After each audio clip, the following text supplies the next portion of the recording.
호기심에 눈을 뜬 뒤로 인류는 세계를 탐구해 나가는 범위를 넓혀가고 있습니다. 하지만 아무리 넓혀가도 그 끝은 보이지 않습니다. 여러분 안녕하세요.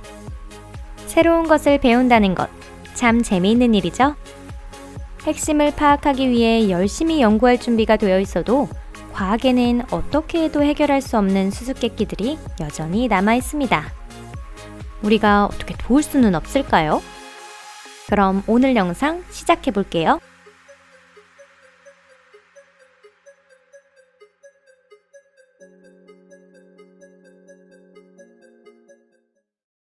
우주는 빅뱅에 의해 탄생한 것이다. 오랜 세월 동안 빅뱅 이론은 우주의 탄생을 이론화한 가장 유력한 설이라 여겨지고 있습니다. 하지만 정말 빅뱅 이론만이 100% 옳은 것일까요? 그 외의 유력한 설은 없을까요? 프레드 호일은 빅뱅 이론을 정면으로 부정하는 인물 중 하나로 빅뱅 이론의 이름을 지어준 사람이기도 합니다. 그는 우주는 정적이고 영원한 존재라고 생각했는데 이 가설은 곧바로 부정되었죠. 1929년 에드윈 허블이 우주는 계속 커지고 있다는 것을 증명했습니다. 이후 빅뱅 이론을 뒷받침하는 새로운 증거도 나오게 되는데요. 바로 빅뱅의 잔영에 의한 마이크로파 배경 방사입니다. 하지만 한 가지 의문이 남습니다.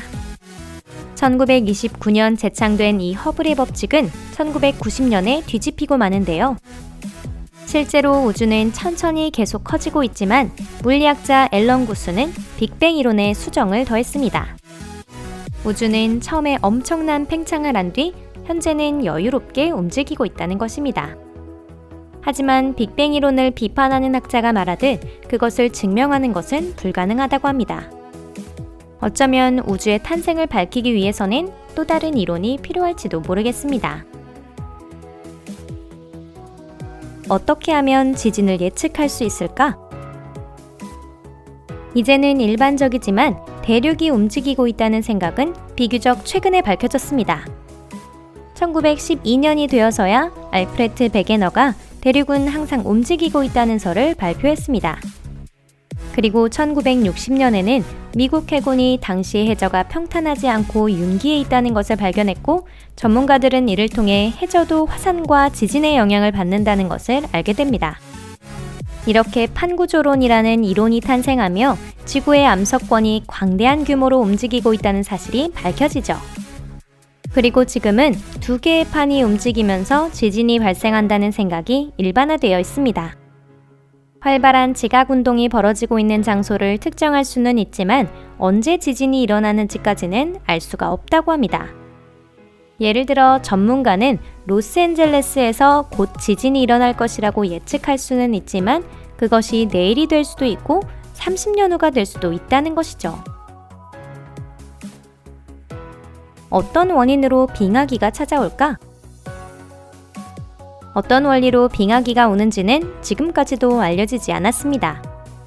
1920년 밀루틴 밀란코비치가 어떤 가설을 제시합니다. 그는 지구의 공전 궤도가 수만 년 단위로 변화함에 따라 일사량도 바뀌기 때문에 빙하기가 끊임없이 정기적으로 찾아온다고 생각했어요. 실제 빙하기는 10만 년마다 찾아왔었기 때문에 당시의 밀란코비치의 주장은 옳다고 받아들여졌죠. 하지만 이 이론에는 중대한 결점이 있습니다. 이 2억 년 동안에 한 번도 빙하기가 오지 않았다는 것입니다. 온실 효과에 착안한 새로운 이론도 발표됐는데 결정적인 결론에 이르지 않은 채 큰 의문만이 남아 있습니다. 아직 인류가 존재하지 않았을 때 왜 이산화탄소 양이 변화한 것일까요? 전문가들은 계속 고민하고 있고 아직 누구도 그 대답을 찾지 못했다고 합니다. 미싱 링크가 존재할까? 미싱 링크란 진화의 과정에서 원숭이와 인간 중간의 존재를 의미합니다. 1912년 찰스 도슨이 영국의 루이스 부근에 위치한 필트다운이라는 장소에서 인간의 구개와 원숭이의 턱을 가진 두개골을 발견합니다. 그리고 과학계는 41년 동안 미싱 링크가 발견되었다 믿어 의심치 않았습니다. 하지만 이 두개골은 대형 박물관의 동물학자 힌턴이라는 인물이 만든 가짜였음이 밝혀지는데요. 대체 왜 그랬던 것일까요? 이유는 바로 복수 때문이었다고 해요. 헌터는 봉사활동으로 박물관에서 일하게 되었는데 이후 박물관장인 아서 스미스 우드워드에게 월급을 받을 수 없는지 물어봤다가 거절을 당했다고 합니다. 그 때문에 힌턴은 가짜 두개골을 만들어 우드워드의 학자로서의 위상을 실추시키려고 한 것이죠.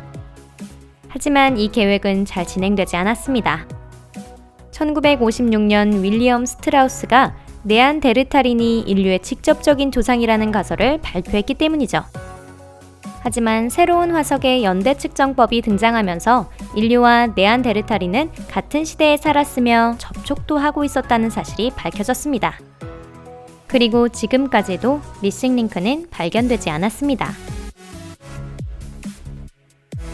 문자나 숫자를 사용한 커뮤니케이션 시스템의 등장은 왜 이렇게 늦어진 걸까? 초기의 예술 작품은 3만 5천 년 전으로 거슬러 올라갑니다. 하지만 문자가 발달한 것은 7천 년 전이며 수학이 발달한 것은 5천 년 전입니다. 왜 추상화가 처음 등장하고 나서 커뮤니케이션 시스템이 발달할 때까지 이렇게나 큰 공백이 있는 걸까요? 이는 아마도 뇌가 먼저 발달해야 했기 때문이라 여겨지고 있습니다. 하지만 이는 어떤 이유로 발달한 걸까요? 뇌 구조는 꽤나 복잡하기 때문에 그 기능을 규명하는 데는 적어도 200~300년은 걸릴 것입니다. 블랙홀이란 무엇인가? 블랙홀이라는 개념은 처음에는 받아들여지지 않았습니다.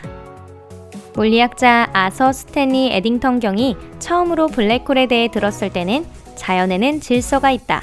별이 그런 정체를 알 수 없는 현상을 일으킬 리가 없다. 라고 했다고 합니다. 1938년 오펜하이머가 처음으로 블랙홀이라는 것을 제창했는데요. 하지만 아서 에딩턴 추기경의 말도 일리는 있습니다. 블랙홀이라는 현상은 실체를 잡을 수가 없기 때문이죠.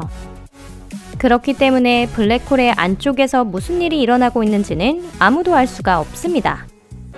1990년에는 전문가에 의해 태양 수십억 개에 상당하는 초거대 블랙홀이 발견되었습니다.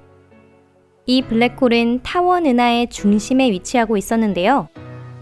그렇다는 것은 블랙홀이 이 타원 은하의 형성에 관여했다는 걸까요?